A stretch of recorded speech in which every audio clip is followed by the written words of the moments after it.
আজ ঘরে বানানো নোনা ইলিশ রান্না করলাম। নোনা ইলিশটাকে 3 মাস আগে রেডি করেছিলাম। মাছগুলোকে খুব ভালো করে ধুয়ে নিয়েছি। অল্প একটু তেল দিয়ে দিলাম। তেলটা গরম হবার পর নোনা ইলিশগুলোকে হালকা ভেজে নিয়েছি। ভাজা হয়ে গেছে, এবার নামিয়ে নিলাম। আবারও কড়াইয়ের মধ্যে অল্প একটু তেল দিয়ে দিলাম। সেই তেলের মধ্যেই থেতো করা রসুন সেটা দিয়ে দিলাম, কুচনো পেঁয়াজ, কাঁচা লঙ্কা সেটা দিয়ে হালকা ভেজে নিয়েছি। এবার বড় করে কেটে রাখা বেগুন সেটা দিয়ে দিলাম।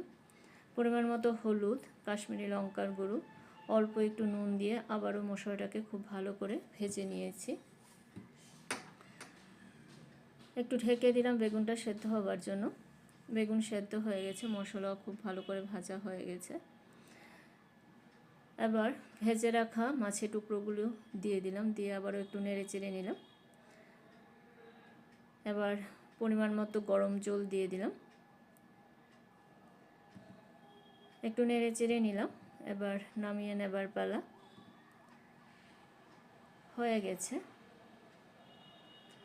এবার নামিয়ে নিলাম। এভাবে করে দেখবেন। ধন্যবাদ।